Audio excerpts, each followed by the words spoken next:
Hey, Courtney, I am so excited to chat with you today. Hey, Kelly, I'm so excited to be here. Okay, awesome. So, we are going to dive right into like a super juicy question because, my listeners are busy moms and we don't have all day to get to the good stuff. So, we're going to skip right to it. And I want to ask you, as an entrepreneur, as a mom, and as a finance coach that you are, or money coach that you are, can you let me Mhm. know and let our listeners know what is the best advice that you would actually give yourself if you were back Mhm. kind of near the beginning of your business? Ooh, that is a really good question. And giving my old self advice is actually something that I think about a lot. So as far as the advice that I would give myself when I was first starting my business, um, I feel like it is really important to be thoughtful and intentional about your investments, especially in the beginning of your business.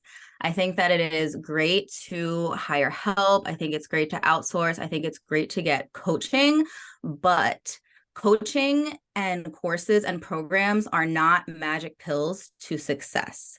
So I think that is what I would tell myself, especially right now. I feel like the online space is very, very saturated with coaches for everything and courses for everything. And it's just a matter of finding the right coach and the right course or the right program for you instead of hopping on something because it may be a trend or that person may be popular or they may be, selling their program like a magic pill. If they're doing that, it's a red flag.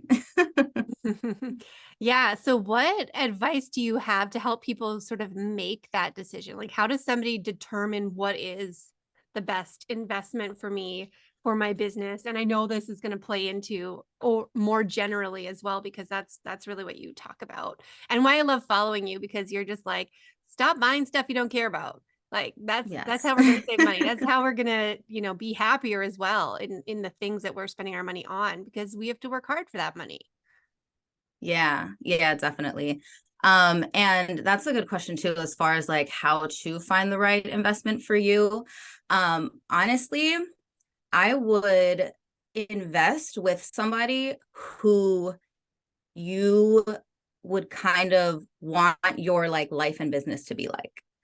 So if there is a coach who is just like in hustle mode all the time, constantly working 7 days a week and like juggling multiple things. And that's like kind of their vibe. If you don't want your life and business to be like that, then that coach, that program, that course, that's not going to be the one for you. So just be really thoughtful. The good thing about the online space is that it's really easy to like binge somebody's content and kind of see what they're about, see how they live not just their business life, but their personal life too. So you kind of want someone that you can relate to and that will understand how, you want to live in the type of business you want to create. So like if you're a mom of young kids, you might want a coach who's also a mom of young kids. Or if it's the opposite and you are, child free, single, maybe you want somebody that's more of their vibe. Because they're going to teach what worked for them a lot of the time and how they created the business and the life that they have. So if that's something that you relate to and that's a vibe that you want and a business and life that you want to live, I feel like that's a good indication on who's a good coach for you. Oh, that is such a good point and a reminder too that and this isn't a realization I also had recently, which is being a parent, being a mom is actually different than running your business when you don't have kids or your kids are out of school or older or more self-sufficient because there's just things that some people might tell you to do that are literally not going to work. And instead of getting frustrated by why that won't work for you, finding somebody who actually has that connection and relatability and similarities to you. That's such a good point to be looking for that. Oh, I love it. Okay, I want to dive into you as a money coach and a little bit of your philosophy around the way that you look at money and how we can talk about this in a business sense in terms of entrepreneurs who are thinking about money mindset, how to manage their money as a business owner, and how to think about how to invest their money as a business owner, because I know there's a lot of stuff up in there. Hmm. Yeah. So I guess digging into kind of like the money mindset piece, because that is essential for everybody, whether you're a business owner or working 9 to 5. But the the shift that you need to make in your mind in order to achieve like a financial goal, since we're on that topic, is you need to believe that you can actually do it. So I like to say that there are like kind of two types of people that I talk to when it comes to like inquiries on working together.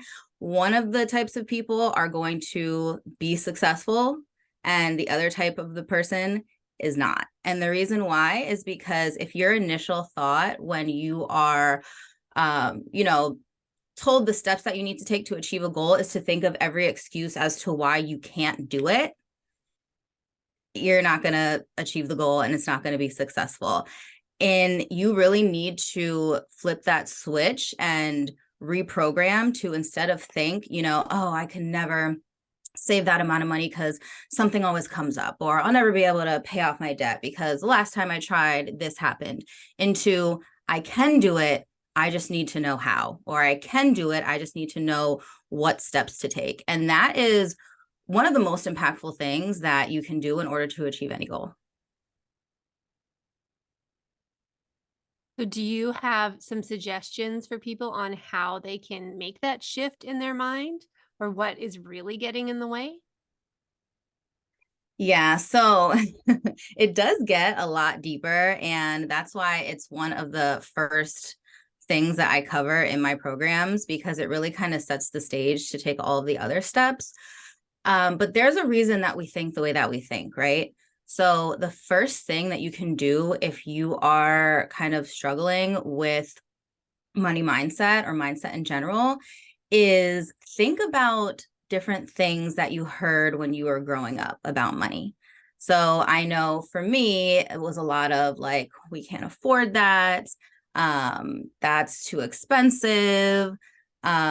We even like, the when you're a kid and you're like driving past fast food or something, it's like, oh, we don't have money for that. We have like food at home, or whatever the case may be. Some other ones are like, money doesn't grow on trees, or all of those things that we would hear growing up and as kids moving into adulthood. Those are things that we keep in the back of our mind, and beliefs that we have that you will repeat in your adult life if you don't really dig deep, think about it, and think about where those beliefs are coming from, and then what you can kind of do to show that, those things aren't true. I'm just like thinking about some of my own stories. This is how you kind of refer to it sometimes, is the stories that you're telling yourself, or the stories that have been taught to you about money. And for sure that money doesn't grow on trees. And I think I even actually said one earlier, which is like, you have to work hard for your money, right? Mm-hmm. Yeah, definitely. All of those money stories. I know a big one for me was investing is too hard and it's only for rich people.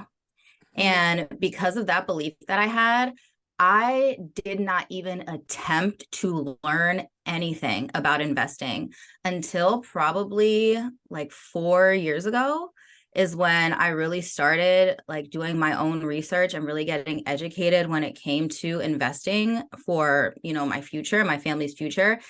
It is so much easier than I thought it was. And also, investing isn't for rich people. Investing is what makes you rich. Mm. And since I shifted that belief, I just invest so easily. I, see my money growing. It's now became a thing that I do. I am somebody that invests. When my old money story was investing is hard and it's for rich people. So that's just kind of an example of how you can shift it. Totally. I'd love to hear more about that shift for you and your personal story about that. Yeah, so as far as like investing in general, or Like how you've shifted your Just like, money mindset to a point where you're literally a coach, a money coach, and you tell other people how to think about money. I love watching you on social media because you're like, they're literally putting on your makeup, talking about different investment things like it ain't no thing. yes, it really like money is the reason why finances and money can seem so difficult is because it's so emotional. Like we all know that we should be saving money, right? Like we all know that we shouldn't have credit card debt. If we know those things and it was just a matter of math and numbers, everybody would be doing it. But it's not that simple. It's so emotional. And for example, um, before I kind of shifted my mindset and had, my own financial transformation, I used to spend so much money on things that I just did not care about. Like when my daughter was younger, and I was a single mom, mind you, taking care of my daughter. So I don't even know where's like, I can't even believe that I was spending that much, that much money. But for example, I would overspend on my daughter a lot. That was like my scapegoat because I could justify that a lot more than just kind of like blowing money on myself. So I remember a particular Christmas, I must have spent like thousands on this like 3 or 4 year old little girl. I have a picture of everything. And when I look back at that picture now, I used to be so proud of it at the time when my living room was just full of toys and like little electronics and all of those things. Now I look back on that picture and it kind of makes me want to vomit to think about the amount of money that I just wasted because so many of those things never got opened. So many of those things she would use for maybe like a day or two or just not at all. So many of that stuff I just had to end up like donating or giving away later. And after I kind of did the work to shift my mindset, I realized that the reason why I was overspending so much was to overcompensate for being a young single mom. I internally thought being a young single mom is bad. And in order to prove that I'm a good mom, I need to make sure that I am filling my living room with Christmas gifts and overspending on her because that's how I'm going to show that I'm a good mom. That sounds crazy, right? Because we all know that the amount of money that we spend on our kids is irrelevant at the end of the day. And so many other things matter, your love for your kids, the way that you treat them and everything like that. But that's really what I believed. And it wasn't until I had to, like I said, kind of do the work, dig deep, and really think about why I was doing that. Because there's a reason why we do everything. There's a reason why you walk out of Target every time you go in spending $400 when you know that you didn't, intend on going in and doing that. There's a reason because it gives you a certain feeling and that's what you're looking for. It's not the item itself that you're buying. It wasn't those, toys and electronics and stuff that I was buying. It was the feeling that it gave me to be able to prove that I was a good mom by the amount of money that I was spending. Yeah. Yeah. I think so many people can relate to that. Like I have a limitless supply of whatever for my children at all times because I feel like, you don't want to ever feel like you're restricting them or limiting them or not giving them enough. We all feel like we should, they should have more than Yeah. whatever we had, whatever that is too, so Yeah. And that's a good point as well, because that's also something that I was thinking about. But in reality, I was actually doing my daughter a disservice by showing her that all of these material things that weren't even that important to her are what mattered the most. When now, what we as a family enjoy spending our money on is experiences. So, do we still spend money? Absolutely. I love spending money. I feel like everybody should enjoy spending money. That's what money is for. It's to use as a tool to live the best life that we can. And everything that we do with our money, from saving money to paying off debt to, buying real estate. All of those things are incorporated to us living our best life. And that includes just spending money on things that we feel, that bring us fulfillment. And that's the key. It wasn't that I was just spending too much money. It was that I was spending money on things that I did not care about at the end of the day, and that my daughter didn't even care about at the end of the day. And that's what's wasteful. So now in my life, and this is what I teach in my programs also, it's not about restricting spending. It's about spending money intentionally. So if you buy a Starbucks every single day and you drink 1/4 of it and it's just left on your desk until it's just, a watered down pile of nothing, and then you're throwing it away at the end of the day every day, that Starbucks isn't fulfilling to you. Mm-hmm. But on the other hand, if that's part of your daily routine and you love it and you drink it all and it makes you fulfilled, it makes you feel happy, that's not a waste of money. So it's not about a particular expense being a waste or not being a waste. It's about figuring out what's really important to you, not what other people say should be important or, shouldn't be important, what is actually important to you, and then making money decisions that support that. Yeah. Oh, I'm so glad that you brought all of that up. First of all, money is meant to be spent. That's my favorite thing that you said. I wrote that down. I want everybody to love spending their money because it's a tool. It's not just something you're supposed to like hold on to because you're afraid you're going to lose it. That's probably some other money mindset thing that we could dive into even more, but no restrictions and as well around that, right? And then subjectivity. This is about what matters to you.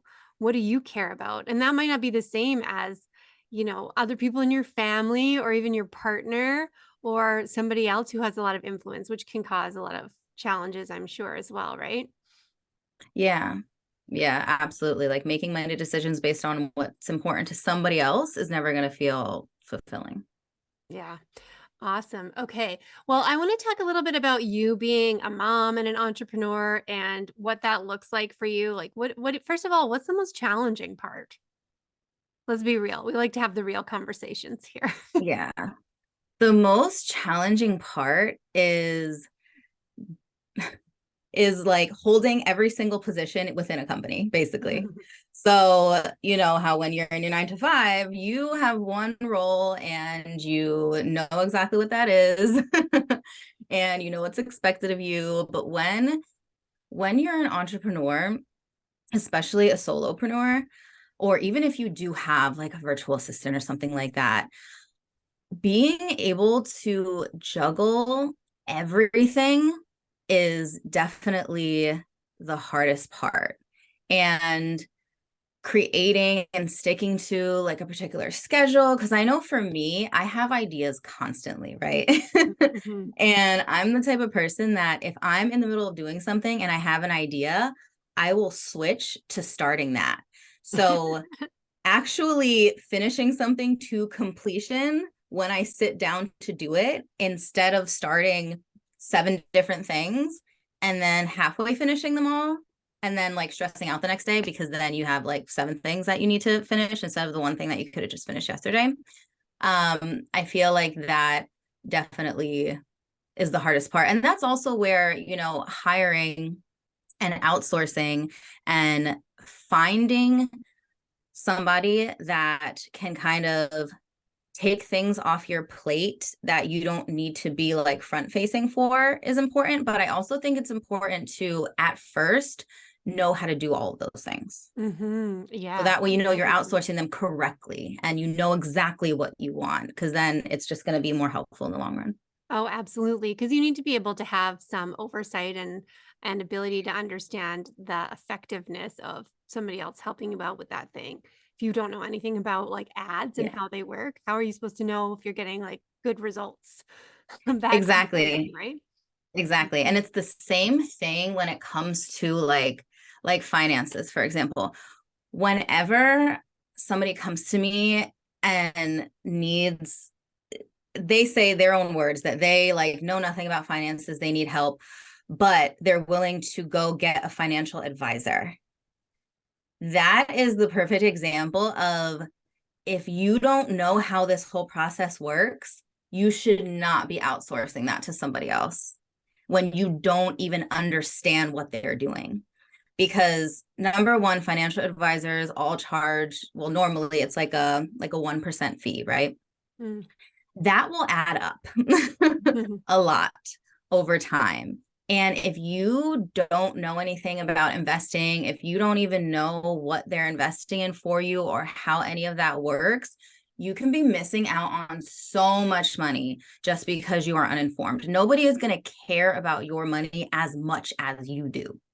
So Mm. I would definitely say keep that in mind. Make sure that, like with anything, with your finances, with roles in your business, make sure that you know that role, you know about your money, you know about investing, all of that stuff before you completely outsource that to somebody else. Yeah, such a good point. And back to what you were saying about wearing all of the hats and doing all of the things inside of your business, and then add on all of your mom jobs on top of that, Yes. right? Like you're trying to plan dinner and figure out where your kid has to be and go to pickup and organize a sleepover and whatever else. Make sure they get lunch made the next day, like all of the things playing through your head at the same time. I think it has to be Yeah. probably a general consensus, the most challenging part. But there's also great things, right? What would you say is like the biggest benefit that you've seen from being an entrepreneur? Definitely the biggest benefit is being able to, it's a double-edged sword. Being in control of my schedule is also the biggest benefit, even though, especially at first, it can make things a little bit more challenging. At the end of the day, that is by far my favorite part of entrepreneurship is being in charge of my own schedule and being able to put what I really enjoy and what I'm really passionate about into the world without anybody else telling me what to do, like what I can post, what I can't, what I can talk about, what I can't, what I can include in my program or what I can't. Because part of my job when I was working in finance was to create new programs for like newly hired employees. Hmm. And I really did love to do that, especially because I could add in different things that I just came up with because we talked a lot about like mindset and stuff like that too. I was pretty much teaching them what to teach our clients, but also there was like this kind of roadmap that I had to follow and certain things that can be said and not said. So I love the freedom. I love the freedom and being able to make an impact in the way that I want to make it. I feel like that's definitely the best part. Oh, that's so good. And I love that. I think that's one of the most exciting things about watching other entrepreneurs. And for me, working with other entrepreneurs, it is feeling that passion coming through in whatever it is that you're doing. And you can definitely see that with you, Courtney, on your social media because you create like the best content ever. So I hope everyone who's listening to this is going to definitely check out Courtney on Instagram and on TikTok and all the places. We'll make sure all of your links are in our show notes. But tell us just a little bit more about like that overall, like what are they going to find from you? Who are you? What do they get from you as far as like your personality, your philosophy, the way you look at things? Because I think that's what makes you really unique. I mean, we can hear your bio all day and your story of how you got here into this entrepreneurship world, but I'd love to just if you were to introduce yourself in 5 seconds, what would you say? Oh my gosh, in 5 seconds. I don't know if I'll be able to do it in 5 seconds, Okay, you can but have 30. quick summary. So, quick summary as far as like what to expect when you're in my world is I definitely want to say kind of like a no nonsense approach when it comes to talking about money. I am very open with money. I feel like money should not be a taboo topic. So that is not something that I believe. Also, my social medias, my programs, it is a no judgment zone. So there is no judgment for buying Starbucks. There is no judgment for paying for a nice dinner. Really, my philosophy when it comes to money is a tool. Money is not a good or bad thing. It's a tool just like anything else. and we are meant to use it to live our best, most fulfilling lives. And that is the theme of everything that I talk about and everything that I teach. Is really how to use money as a tool to live your best life without feeling guilty, without feeling restricted, and creating whatever life you desire because it's possible. Yeah, you have a tagline. Pretty Oh, much. yes. You can build wealth and treat yourself at the same time. You absolutely can. And that is definitely the theme as well. Oh, so good. It's amazing. And talk a little bit about how you work with people and who you help. Oh, yes, definitely. So, the main way to work with me is through my signature program. It's called the Financial Glow Up. And I named it that because after I got laid off from my corporate job, I had to completely transform my finances. And I feel like I definitely had my own financial glow up. So that's really all of that in my experience, both in corporate, but with both of my own transformation. That is what I bring into all of my programs now. And the people that I work with, I really focus on helping women. Sometimes I get asked if I only help women. No, I don't discriminate, but I love being a voice and a resource for women because there's not, especially when I first started, there is just not that many resources out there specifically for women where, women and moms are talking about money and making money and managing money. That's just not something that I saw. And probably one of the reasons why I was not informed for so long is because I didn't relate to any of these old men talking about money. Yeah. It's not something that I related to.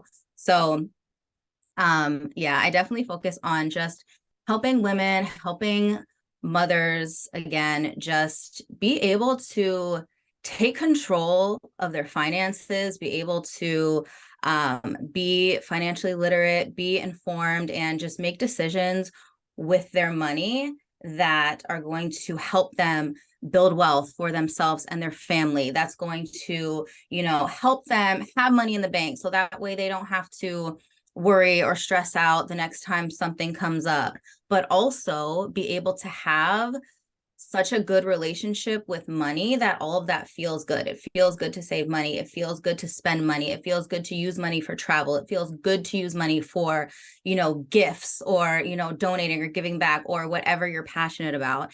And just, yeah, like I said, just really think of it as a tool and a resource that is yours to make whatever decisions you want to make with, that just goes along with that theme of living your best life, building wealth, and treating yourself at the same time.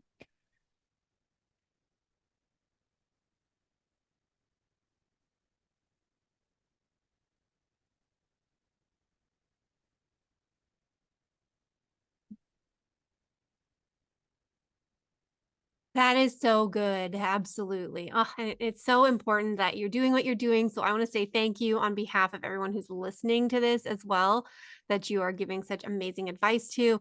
I have like one more question because I want to think about this in terms of how did you as a financial coach think about your business finances differently? Especially like when you started getting clients and you started making money and started having to think about spending money as a business owner. Yeah.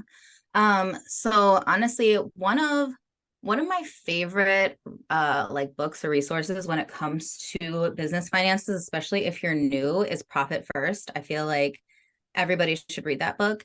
And really my philosophy with that, especially if you are like in the online space, like a service provider or a coach, because there's not a lot of, overhead that we need, right? So my philosophy with that is start doing the work and start doing things before you try to start, you know, spending thousands of dollars or, just spending a bunch of money on something that you haven't started yet. Number one, because you might start doing something and realize that you don't even like doing it and that you want to change directions completely. I actually started like posting on social media a few years back as like a beauty page. So like a beauty Instagram, like beauty YouTube videos. I like doing my makeup, but I am not passionate about lipstick reviews like anymore. So if I would have just straight from the gate before I even started doing the thing, just dumped a whole bunch of money into it, that would have been something that I regretted because it ends up not being, my passion. So I would definitely say just start with whatever resources you already have. And then once you start, doing the work and seeing if that's something that you really want to do and start growing a little bit, then look into, what you can invest in to kind of keep that momentum. But at the end of the day, what we're looking for as business owners is profit, right? So if you are making $100,000 in your business, throughout the year, but you spent $100,000 on, XYZ, you are not profitable and your business is not going to be sustainable. So I would say it really just comes down to, work with what you have at first until you start making some money in your business and have that, proof of concept and realize that you actually want to continue to do it, and then make intentional strategic investments as you grow. I love that you brought that up about the, like, you have to be passionate and have some clarity around that you're doing the thing that you want to do. And as a brand coach, that's definitely like in my realm of expertise. But I will also say that that decision, you can make it and allow it to evolve. It can turn into something else, right? It's not like you're Mhm. stuck in this thing forever now. It's going to be part of your journey. It's going to be part of your story. And I love even that for full circle for you, because starting out like a beauty blogger kind of thing, and now you make beauty videos while talking about money and talking about like the things that you spend your money on that are makeup related products, and making money off of selling some of that too. Like, so it's really all kind of come back together for you, which is beautiful. Yeah, yeah. I had never even realized that. I kind of like, how you forget some things that you do sometimes. And I'm like, oh my gosh, 100%. yeah, I did. I did used to post That's about makeup that's all the so time. good. Okay, awesome. Well, I could talk to you forever and ever, and I'm sure we'll talk to you again on the podcast in the future. But before we sign off, I would love for you to just let everybody know how to connect with you. If you have anything that you want to share with them, now's the time. Yes, definitely. So I am at Money with Courtney on pretty much all socials like Instagram, TikTok, YouTube, because I do plan on starting to post on YouTube again, but finance related content instead of the makeup stuff that I used to do back in the day. And I also do have a resource for everybody, a free resource. It's called the Rich Girl Cheat Sheet. So it is going to help you put money back in your pocket. It's going to help you save thousands, even if you are living paycheck to paycheck. So if you want to put some money back in your pocket, that is a free resource that everybody can have. And then if anybody wants to know more about my signature program, it is called the Financial Glow Up. Doors will be opening again soon. It's going to be in February. And that program is for you if you are really serious about taking back control of your finances and you want to do it in a way where it does not feel restricted and it's not tedious and you don't have to spend hours in a spreadsheet. What I do with you in there is I help you create an intentional spending plan that is as automated as possible so you can take care of all of those important money goals that you have while still being able to enjoy your life and spend money on things that fulfill you at the same time. Amazing. I have to highly recommend working with Courtney. I took one of her challenges a few months ago and was able to save money for an upcoming trip, an exciting adventure, a helicopter tour of Hawaii, which That is so I exciting. I'm so jealous. excited to do. And like as we're recording this, it's 1 week from today when I'm going. So stay tuned. If Oh you're my listening to this, you gosh. should definitely be following on social media because I'll definitely be sharing some of that. So And I thank will you definitely so be much for stalking your being here. Instagram, Kelly. Yes, yes, it's all for you. I'll be like, well, Courtney said she wanted to see it, so I'm going to post it. All the pictures. Please Oh, do. amazing. Well, thank you so much for being here. Thank you so much for having me. This is so fun.